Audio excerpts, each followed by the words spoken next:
Hey there, welcome back to True North Reviews. My name is Ryan, and today we're discussing the debut record from the singer-songwriter JS Ondara. This one is entitled Tales of America. First off, I want to apologize for how late I am recording and posting this video. I know the album was released way back in February, and I procrastinated writing the script and everything, and every time I sat down just to pour out my thoughts, I never really was happy with the results, but hey, I finally wrote something I'm happy with, and it's better late than ever, I guess. So, JS Ondara, he is Kenyan born. He left Kenya to become a serious musician in America. He's really interesting when it comes to his influences. He is a singer-songwriter, so you should be thinking acoustic guitar, very intimate kind of arrangements. But from the interviews that I've seen him talk, he's mentioned Nirvana time and time again. He really takes a lot of role modeling from them, and he also mentioned the other big names, singer-songwriters like Bob Dylan, Neil Young. For some reason, though, Nirvana just stuck out like a sore thumb, and I was just like, okay, I need to hear this guy's music. From his voice, though, don't think you're going to be getting a Kurt Cobain kind of impression, because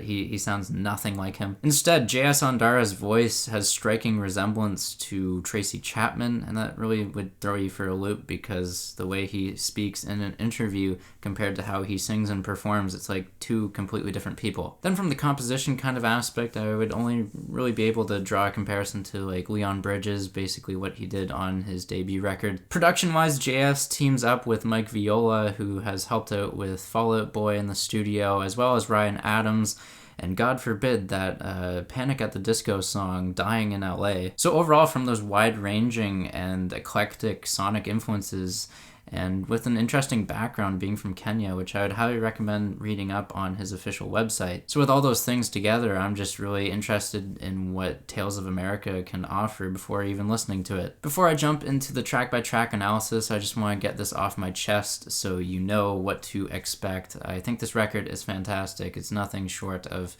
amazing, and I think its quality really boils down to three things. It's the vocals, it's the instrumentation, and it's the songwriting. And I'm having a really hard time picking out any other album in my mind from 2019 so far that can really compare to this in those three aspects. What is on this record, though, American Dream is the intro cut. This one has warm tones of upright bass, kind of groovy and danceable. There's such natural reverb on the vocals on here. It just fills the room with such beauty. Moving on to the second track, Torch Song, this is where the angelic falsettos come in, and they just shine and dazzle on numerous tracks. Specifically on Torch Song, though, the harmonies in the second chorus and then from there on out, they're absolutely hair-raising and spine-chilling, so emotional, and the vocals on the rest of this project, like I've been saying, they just deserve a lot of praise. The falsettos especially, they're just hit with godlike talent on the song Television Girl. The vocals are also fragile and vulnerable on the song Days of Infinity, where we get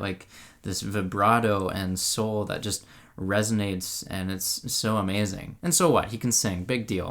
Most of the time, a lot of singers derive that sense of energy or confidence from the instrumentation. But what JS can do, he doesn't really need much backing instrumentation. Take the track Turkish Bandana, for example. This one's an a cappella, and I just feel like JS knocks it out of the park. He has a great sense of melody, a great sense of rhythm. They're both impeccable. And just the natural kind of reverb that's put on his voice on all of these songs, the production, so intimate and just so breathtaking. It just really tugs on your heartstrings, you know? This vocal highlight doesn't mean that the instrumentation doesn't get its moment to shine, because I prefaced this video by saying that, yeah, there's three things that make this album amazing, and the instrumentation is one of them. And yes, I will say right off the bat, the playing, the strumming of the guitar can be viewed as pretty basic, but I still get a lot of enjoyment out of it. I feel like no matter how basic the strumming is, there's still a lot of improv going on with, in between the lyrics, there will be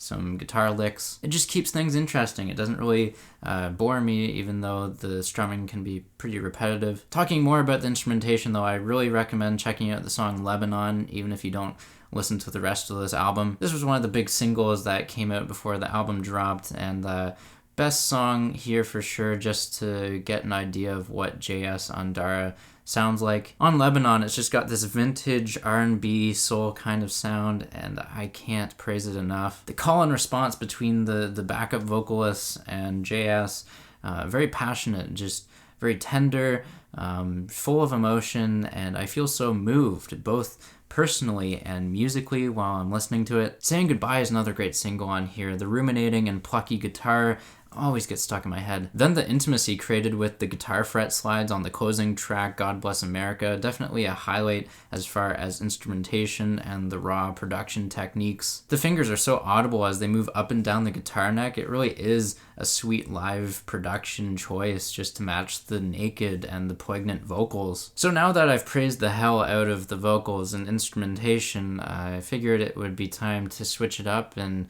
end this glowing review by just discussing the songwriting. On this record, it's pretty obvious that JS has gone through a lot personally, moving from Kenya to America, dealing with the social problems that came with growing up in Nairobi. But I also feel like he's gone through a tremendous amount of heartbreak, and even if he personally hasn't, he's fooling me very well because the songwriting on here is so genuine and sincere. The lyrics he pens on here on the songs Television Girl, Good Question, and Give Me a Moment. I swear this man has had like his heart just chewed up and spit out. Specifically talking about some of the songs here though, Television Girl, the storytelling is so insightful and just he goes into these details of an unhealthy relationship. And yes, you've heard it all before, unhealthy relationships, don't be in them. But what I think JS does here that makes it so unique in the songwriting kind of department is he takes a spin on it where it's like he's sticking by his woman no matter what his friends think of him, no matter what the friends think of the woman. He knows it's not good for his health, but he's still making that sacrifice to be with her. I feel like this lyrical thread can be tied throughout the rest of the songs too, including Good Question. This one,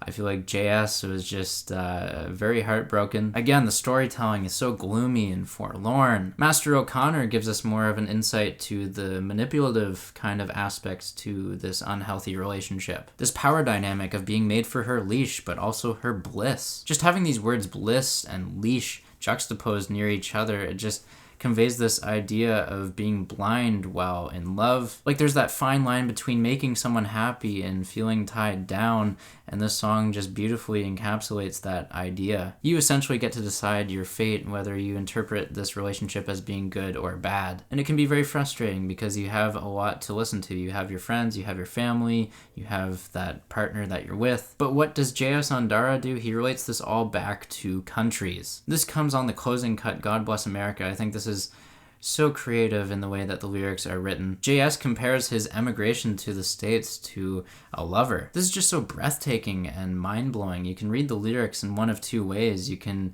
either see it as JS like trying to get into a country, but also how he's trying to get to know a person and trying to get her to open up and be vulnerable around him. He also closes this album in an ambiguous way. He basically says that he feels the love for his country, but is also left with some kind of heartache, which no doubt in my mind is probably a reference to the heartache of just being let down politically. Overall, JS Ondara crafts what is one of the best albums I've heard in recent memory. It's stunning, it's heartbreaking, it's profound, and above all else, it is genuine. It's an album that you definitely want to play in the right mood, just like any other album, but this one, I think it's best suited for when you're down in the dumps, or just like a lazy Sunday when you know that you're going to be like ruminating on big life decisions. Basically, just to close this off, I'm going to say I don't think I've heard such a wondrous and heartfelt singer-songwriter project in my lifetime, and for that, I'm feeling a 10 out of 10. There we go, second perfect score on this channel. Sound off down below in the comments, let me know what you think of this album. I know I certainly love it. I'm coming back to it